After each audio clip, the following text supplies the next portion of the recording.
This crazy Trump-Cuba problem is way bigger than people realize. We also go inside this young Cockroaches movement that's threatening Modi's power. The Tucker Carlson-Russia situation's hit a shocking new low. And how and why a whites-only society is about to get exposed. We're talking about all of that and even more on today's brand new Philip DeFranco show, your daily dive into the news, starting with this. We need to talk about Trump's war on what he calls far-left terrorism instigated by Cuba. Right, because the State Department, they just put out a 100-page report titled Cuba, the capital of 21st century communism. And it's genuinely kind of insane. First, it claims that Cuba's singular goal is to conquer the United States. Then, it claims that Cuba's fundamental objective is actually to erase the United States from the earth. And then it's like, actually, Cuba wants a revolution against Western civilization itself. And how, you might ask, does this poor, isolated, resource-starved island intend to pull off a feat like this? Well, by, quote, the novel and insidious method of persuading the children of the West to turn against their own inheritance. But according to this report, for nearly 7 decades, Cuba has infiltrated the highest reaches of the US government and carried out one of the most durable and damaging foreign intelligence penetrations in American history. It is a conspiracy that encompasses universities, nonprofits, activists, media outlets, politicians, and even the internet's Hasan Piker. And apparently what ties them all together is a new and distinct kind of Marxism focused not on class struggle, but on racial and civilizational conflict. In fact, according to this report, you have everything from the BLM protests to the rise of Antifa to pro-Palestinian student activism being linked in some way, shape, or form to Cuban influence. And you've got this report naming dozens of examples of what it calls front groups and fellow travelers, basically the people it claims are somehow a part of this Cuban network. And yes, it includes people like New York Mayor Zoran Mamdani, Los Angeles Mayor Karen Bass, Congresswoman Maxine Waters and Ayanna Pressley, but also former British Labour leader Jeremy Corbyn, Ilhan Omar's daughter, and even the co-founder of Ben & Jerry's ice cream. There are then also media outlets like Mother Jones and Democracy Now!, as well as activist groups like Code Pink, the People's Forum, and the National Lawyers Guild. And just to round things out, you've got the Amazon Labor Union and its founder, Chris Smalls, plus Antifa, Black Lives Matter, the NAACP, and just a whole host of other orgs. Now, as far as how these various people and groups are linked to the Cuban regime, the ties, we'll say, are a bit flimsy. Some of them have just simply made comments supportive of Assata Shakur, a Black Power activist who was convicted of murder after a shootout with police in the 70s and then escaped and took refuge in Cuba. Meanwhile, you have others being called out for their work with the Venceremos Brigade, which is a group that organizes trips to Cuba and advocates against the US embargo. And you then have even more being targeted because they participated in the recent Nuestra America convoy to Cuba, which is how you have creators including Hasan Piker being among those. But one of the more interesting names in the report is the Democratic Socialists of America, which, quote, represents a significant advance for the Cuban influence operation. Right, because while you have this report admitting that, quote, DSA was not shaped by the direct or tangible influence of the Cuban government,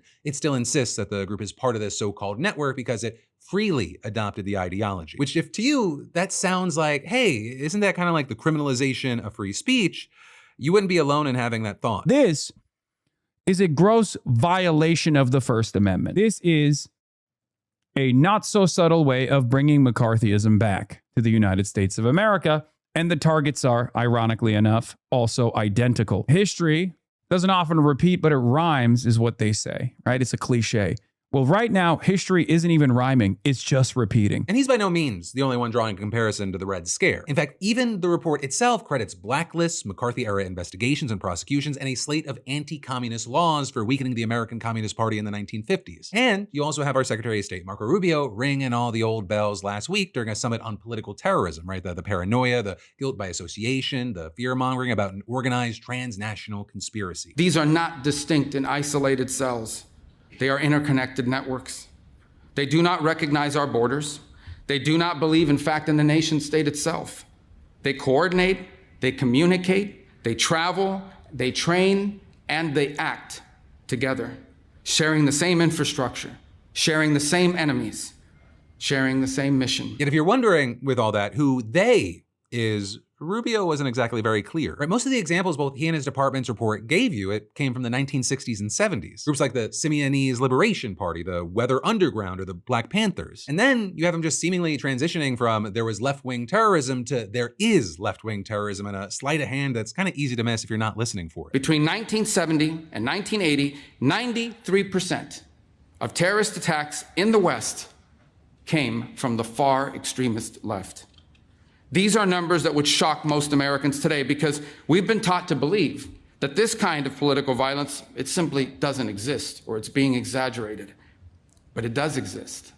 and we're actually underestimating it. And you had him just citing isolated cases today, like the assassination of Charlie Kirk or the attempts on Donald Trump's life, and then asserting that they're all somehow connected. And Cuba, it's the key. But then also, like, a very key thing with this is that, the report and the summit, they're not just empty propaganda, right? Because you have this Trump White House making very clear that its paranoid delusions, they're going to be translated into real policy, saying that the, quote, far left extremism will be treated with the same seriousness and ferocity the world has long reserved for jihadist terrorism. And that's as you had Treasury Secretary Scott Bessent explaining that includes literally using the same tools meant to disrupt funding to foreign terrorist groups for what it deems domestic left-wing ones. Violence requires money, and now we are mobilizing some of the same tools that we have deployed against terrorists abroad to confront this emerging threat here at home. At President Trump's direction, Treasury is expanding its efforts to identify organizations that abuse charitable and nonprofit structures as vehicles for illicit finance. We are examining where tax-exempt status has been exploited. And so you have the Trump administration's critics right now putting all this together and going, oh shit, there is a clear plan here. First, you have Trump and the White House establishing some kind of link, however flimsy, between its political enemies and the island of Cuba. Then it claims those enemies are, in Bessent's words, financial conduits for foreign influence activity. And then finally, it takes legal action against them, whether that means revoking their legal status, freezing their funds, or arresting their leaders. And you had Stephen Miller seemingly like preempting the criticisms, and he gave this kind of what felt like a evil movie villain speech at the summit with Rubio. When the leftist who does not believe in freedom, who does not believe in civil rights, who does not believe in any ordered notion of justice, protest that we are violating his rights, understand that he is lying to try to persuade people who are not closely following the political scene that some injustice has been perpetrated against him. We must stay the course and be completely unflinching in the pursuit of justice against these enemies of civilization. Right, and that's as his supposed enemies of civilization often seem to just be people calling out the administration for their abuses of power. And while you're gonna have to wait to see how all this develops on just a number of fronts, we then also need to talk about these protests in India. Because there, you got this fake political party that started as a joke just a couple of months ago that's now behind one of the largest anti-government movements in years. And it's actually all thanks to this controversial exam that's been linked to dozens of suicides. And you got the people who are a part of this movement now being tear gassed and beaten in the street.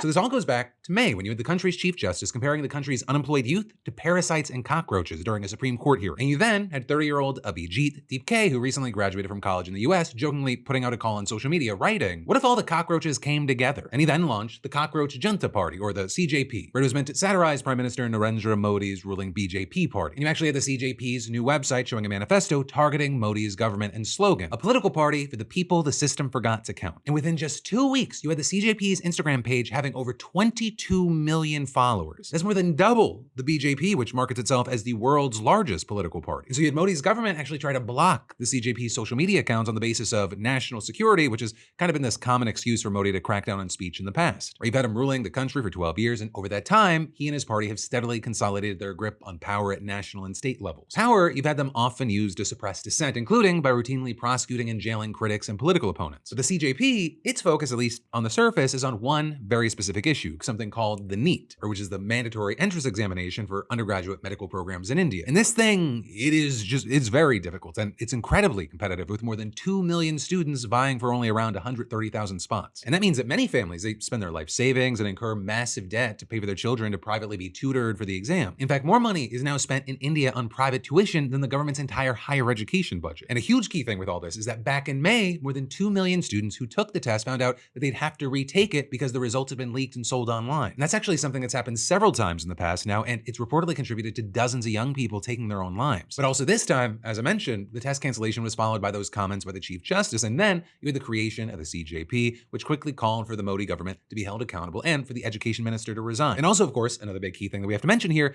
is, like we've seen with other youth-led and let's call it Gen Z protests around the world, many of these in Nepal, Madagascar, Bangladesh, these movements, they may start with a focus on on a very specific issue, but they're really also about more. And in India's case, the exam controversy is just one reason that you've got people fed up with the education system. And those concerns, they're also tied to frustrations within the job market. Just last year, the unemployment rate for people between the ages of 15 and 29, who make up more than a quarter of the country's population, it was roughly 10% compared to around 3% overall. And according to one recent study, you have that number going up to almost 40% for graduates under the age of 25. So with all this in mind, you had the CJP's first in-person protest taking place in Delhi in early June. And then later that month, you had CJP supporters holding their second major demonstration less than a mile from Parliament, where some vowed not to move from until the education minister resigned. And a big thing here was that you had a prominent education activist who was arrested and detained under anti-terrorism laws last year, announcing that he would start a hunger strike in solidarity with the students. And as far as the Modi government, they also labeled CJP protesters as terrorists and refused to speak with them, which then brought us to Sunday, 20 days into the activist hunger strike, and you had police taking him to a government hospital against his will. And they said they did this to protect his health, but also his wife slammed it as an illegal detention. Right? And so then it sparked one of the biggest anti-government protests the country's seen in years, with thousands flocking into the streets of Delhi early Monday morning. And this time, as far as the government, they banned public gatherings and sealed off roads across the city. They shut down the internet and they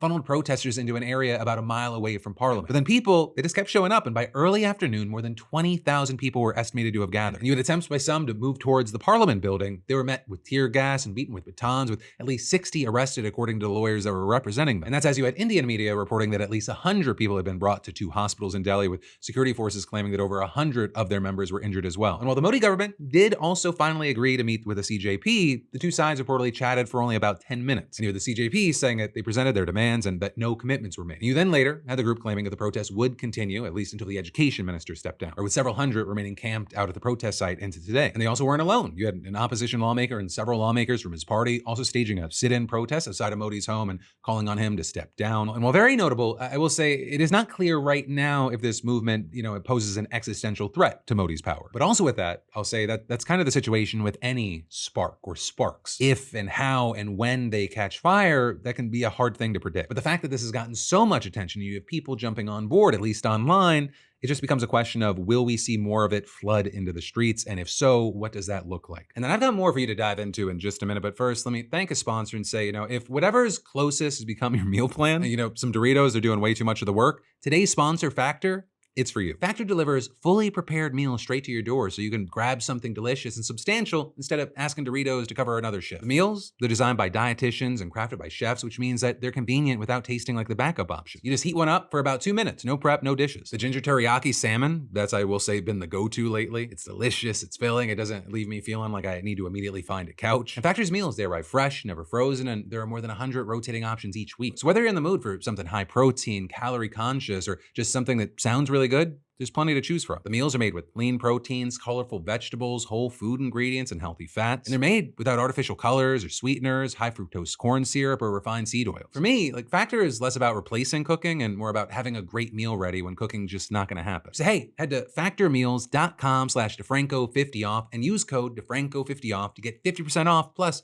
free daily greens per box. New subscriptions only while supplies last through September 27, 2026. See the website for details. And then diving right back into the news, we've got to talk about this whole Air Force One confidential informant situation. Right? Because you have Trump's Department of Justice trying to find out who the sources were for the New York Times journalists in their coverage about the security concerns about the new Air Force One jet, right? That Boeing 747-8, which was given to Trump by Qatar. And earlier this month, you had the New York Times reporting that confidential sources confirmed that federal officials had some serious concerns about the security of the new jet. Right? One of the big things being that it doesn't have some of the defensive features that the previous jet had, like advanced anti-missile capabilities. Something that this report saying was mostly thanks to Trump's insistence that the plane join the fleet as quickly as possible, right? Because it's said to just be so much more luxurious. And with all this, you had Frank Kendall, the former Air Force Secretary, saying time didn't permit all the normal Air Force One modifications, so some mix of security, communications, and support is missing. And adding that he was surprised the Qatari plane was taken overseas as quickly as it was, especially considering the escalating war in Iran. And so you had that, coupled with the reporting also citing confidential sources that Trump switched from the Qatari plane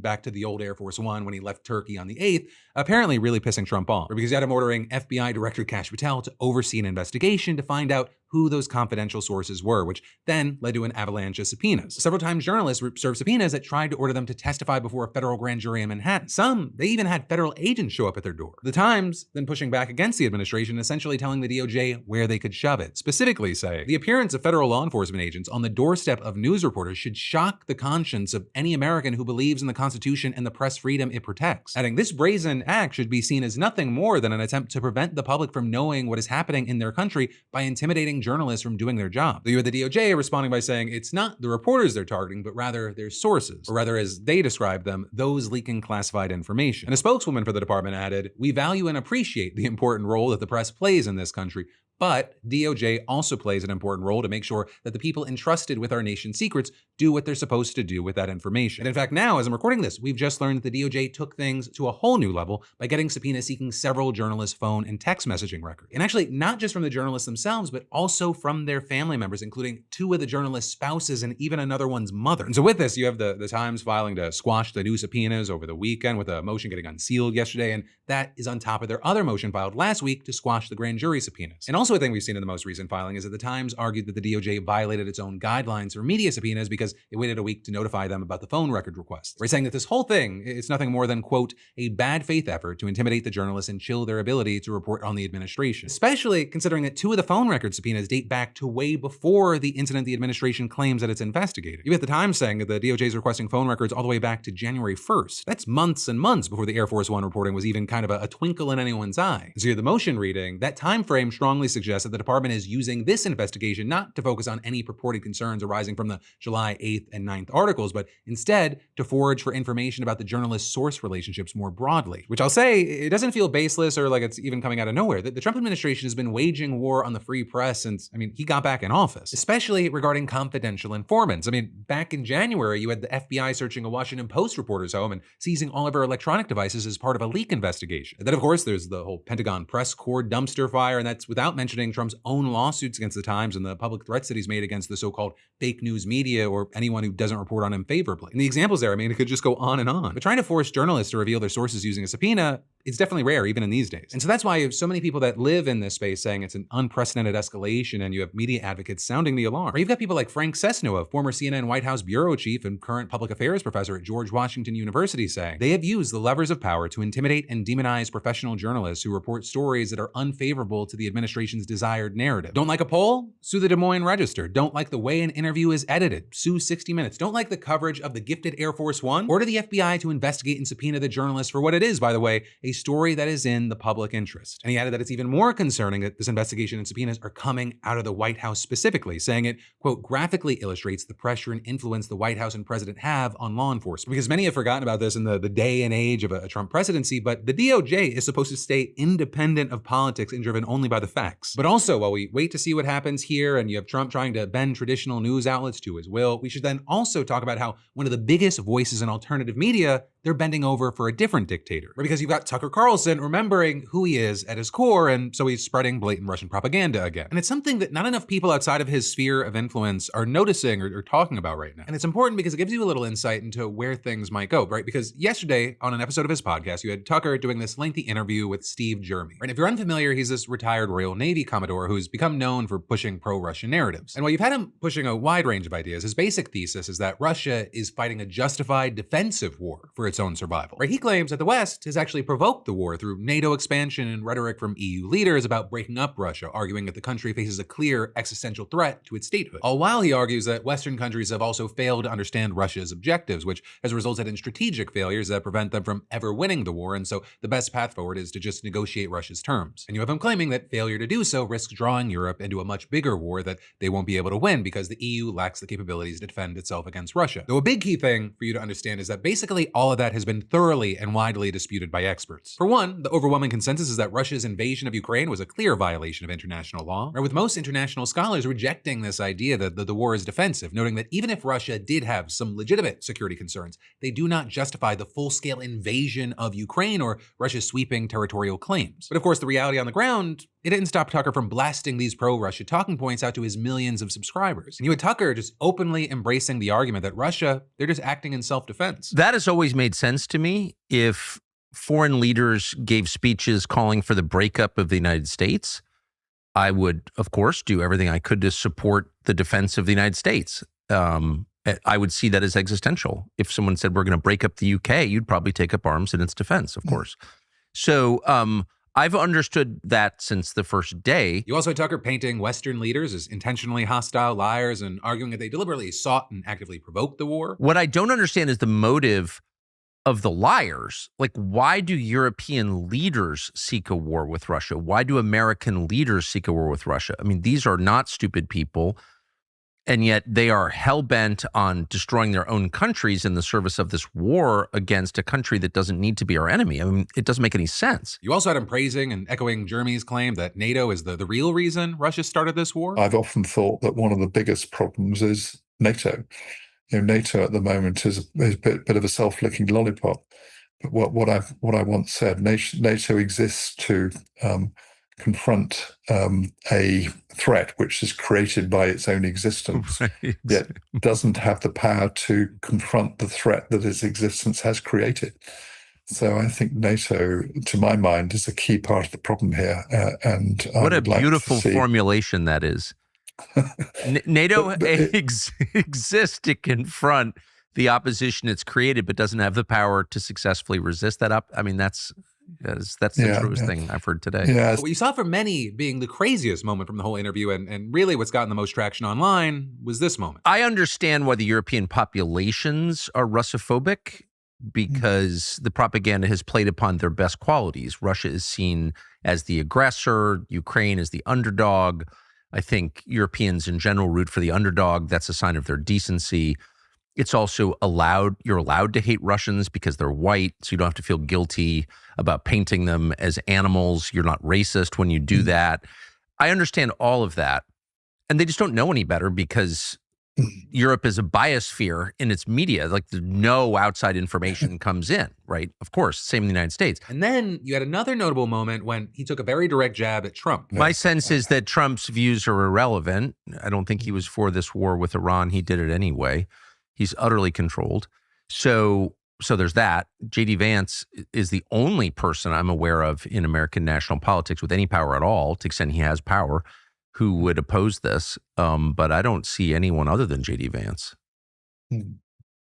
I mean, hope I'm wrong. And unsurprisingly, that episode got a ton of backlash online, with many people accusing Tucker of parroting pro-Russia talking points or just actively spreading propaganda. An allegation that wasn't exactly dissuaded by the fact that you had Russian state-controlled TV network RT reposting multiple clips from the podcast. But also, what was actually surprising is where some of that backlash came from. Right, well, yes, you had a lot of people on the left slamming Tucker. You also had Laura Loomer absolutely crashing out over it, posting tons of different tweets, tearing into Tucker, accusing him of gaslighting, claiming he was spreading Russian propaganda, and arguing it's very important that MAGA opens their eyes to this. So that said, I'm not going to say you gotta hand it to Loomer or give her too much credit. This is at most broken clock being right twice a day territory, and a lot of her criticism actually appears to rest on just overt Islamophobia, or with her claiming that Putin is evil because he has embraced or at least supported Islam in Russia. And then at one point, she also argued that many people believe Carlson has converted to Islam, claiming he recently bought a house in Qatar and repeatedly refers to him as Tucker Carlson. But also, Loomer's craziness aside, like the criticisms of Tucker, they are valid here, especially because this is by no means the only time he's been accused of spouting pro-Russian narratives. Right, really, since he had the war breaking out, he's repeatedly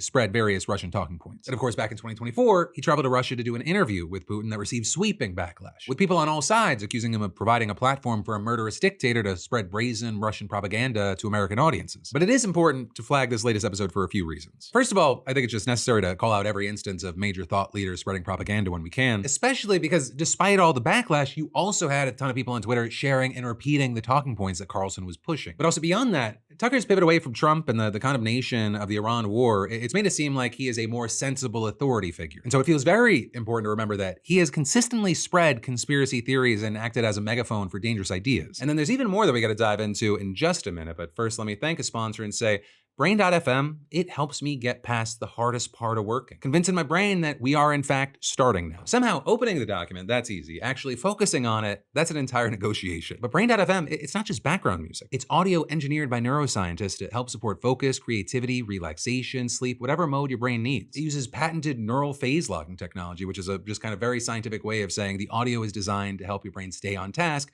instead of suddenly remembering something embarrassing from 2014. You can also adjust the neural effect level depending on how much help you need that day. Sometimes I just need a little momentum. Other times my brain just needs to be escorted back to the assignment. And Brain.fm has modes for deep work, creativity, relaxation, sleep, power naps, and even an ADHD specific mode. And unlike regular playlists that compete for your attention, Brain.fm fades into the background so you can focus. It's the only music app backed by a National Science Foundation grant studying how sound effects focus. So if your brain, it keeps turning one task into a 12-tab side quest, go to brain.fm/DeFranco or scan that QR code on the screen to get 30 days free. That's brain.fm/DeFranco for a free month and a chance to see what happens when your brain finally stops filing appeals. And then for your final block of today's Philip DeFranco show, we've got more news you need to know. We're gonna cram in, and it starts with Troy Jackson, right? Because you've got Jackson now set to pick up where Graham Platner left off in the race for the Senate in Maine. And if you're unfamiliar, Jackson, he's a Bernie-backed Democrat with a working class background that so far has helped him a lot in his career. Or you had him stepping on the scene back in the 90s, but also he's changed a lot since then. He actually started as a pretty socially conservative guy. At one point, I mean, his voting records were getting perfect scores from anti-abortion groups in Maine. You also had him voting against gay marriage in the state back in 2009. But since then, he's voted for pro-abortion bills, saying that abortion is healthcare and that he believes in healthcare for everyone. And so the Troy Jackson, and now his voting records are getting perfect scores from gay rights groups, with him saying, people in LGBTQ circles know that I am one of their strongest advocates. And when it comes to economics, as a fifth-generation logger, he's a populist, but he seems focused on the working class and wants to tax the rich. So overall, he says, this movement is about taking on a system rigged against working people, fighting for Medicare for all, strong unions, higher wages, reproductive freedom, an economy where billionaires and corporations finally pay their fair share. And so you're seeing, for a lot of people, he seems like the obvious choice as far as policy compared to Platner. But it turns out one of his challenges is going to be making sure that people focus on his policies and not his alleged temper. Because there is a bit of a reputation there. He's reportedly thrown a water bottle at one of his peers during a meeting. Others have also said that he's gotten in people's faces, cursing them out. Some even saying they think of him as a bully, saying, it's one thing to be screaming when you're just mad about the world, but his screaming felt like intentional intimidation. And you're seeing more reports like that resurfacing as he's been getting closer to a potential nomination. But then with that, what you're seeing his team say is that he's always taken responsibility and apologized whenever, quote, his frustration got the better of him, and adding, he regrets the moments when disagreements became too heated. But passion for the issues he advocates for should not be confused with physical intimidation or bullying. But as far as if any of this is actually going to derail him,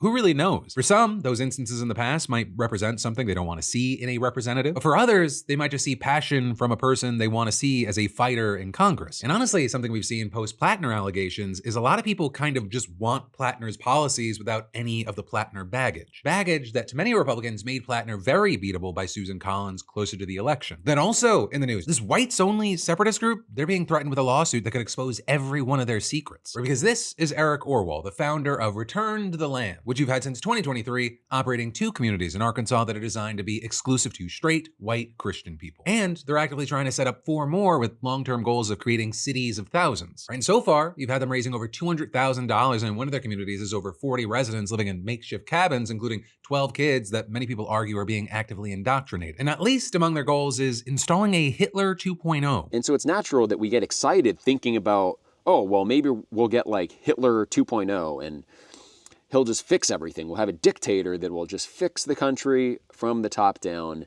and inspire us. The guy even reportedly tried to hide his copy of Mein Kampf while giving a tour to reporters. Now, publicly, we don't know what's laid out in the RTTL's membership rules, and depending on what's in there, it could violate state or federal laws. But it argues that it can discriminate through a loophole in the Fair Housing Act of 1968, right? Legally screening members by organizing as a private member association and then tying that to a for-profit LLC, where they're giving any member who buys a $6,600 stake in the LLC 3 acres of land that they can build a home on rather than buying the land outright. But now what you're saying is that it could all come crashing down for them because a real estate broker saw an opportunity to snatch up land for cheap. Or you had her saying that she thought she'd sneak under the radar since she's white and Christian, and adding that she didn't care about clashing politics, saying a good investment's a good investment. And with that, you had her claiming that the application included questions about her views on gay marriage, COVID, abortion, and how often she thinks of the Roman Empire. But RTTL, they ended up barring her after they discovered 3 things. 1, her husband's black. 2, their kids are biracial. And 3, she has Jewish ancestry. With the point there being that RTTL doesn't consider Jewish people white. And so now, you've got her suing with the backing the NAACP with them seeking a court order that would ban the group from discriminating. And a huge key thing here is if this lawsuit reaches the pre-discovery phase, which is a pre-trial phase where each side starts collecting evidence, it could expose RTTL's actual membership rules, their land agreements, and the active plans that it has for other communities. All details you've had this group fighting to keep private to this point. And then actually for your last story today, let's talk about the Senate race in Texas, right? Because you've got Democrats there worried that James Talarico could lose the seat to AG Ken Paxton. Because while a Democrat running a statewide race in Texas, it's already been seen as kind of a long shot. The polling has been very positive thus far. So with every vote mattering more than ever, you got some people thinking that it's up to Jasmine Crockett to actually make or break his campaign. Also with that, you're seeing people speculate that she's holding back because of how their primary race turned out. We've all seen the attack ads that have come on behalf of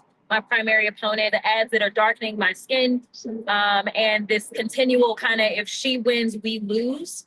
It's not even undertones right now. It is straight up racist. Right, you had racial issues coming up there, people wondering if these are the same issues that are keeping her away from his campaign trail. Right, and reportedly, she's not gonna be at their Democratic Party convention later this week, so you have some speculating even more. But there, I should note that she actually already endorsed Talarico after conceding a few months back, and she said that she'd spend time on the road to the midterms trying to support down-ballot candidates. But still right now, you're seeing people worried that Black Texans aren't going to show up for Talarico at the polls if she is not helping out his campaign to make sure of it. That's why you've seen some political experts saying not having Jasmine Crockett will be something that may come back to bite Talarico and other Democrats. And you're seeing some voters agree, saying he'll have an uphill battle turning out the Black vote, and adding if he narrowly loses this race due to decreased Black turnout, then Jasmine Crockett is going to go down as an all-time villain in modern Dem politics. But then that's also where you're seeing some other voters pushing back, saying that Crockett doesn't decide what Black Texans do with their votes, arguing that any struggles that Talarico has with Black voters, they're his fault and his fault alone. And actually, as you have a lot of people sounding off on one another, at a recent town hall, you had Talarico speaking on all this. If you claim to be my supporter, if you claim to be a part of this movement that we are building, please keep Congresswoman Crockett's name out of your mouth. And so it is not the Congresswoman's job to win this Senate seat. That is my job. Treat the Congresswoman with the respect that she has earned. And in the meantime, as far as some voters out there, they do seem like they're going to be holding Talarico's feet to the fire between now and November. You stay here, you answer our questions, or you suffer the consequences. And I appreciate you traveling in. And I appreciate I did you. it for my people, not for you. But for now, we're gonna have to wait to see what happens. And that, my friend, you beautiful bastard, is the end of your Tuesday Philip DeFranco show. But I've actually got a bonus news story that we need to dive into together around the Meta AI layoffs lawsuits. It's in my eyes insane, wild, worth your time. You can click on the screen here, or I got a link for you in the description. But whatever you do, my name's been Philip DeFranco. You've just been filled in. I love yo faces, and I'll see you right back here tomorrow.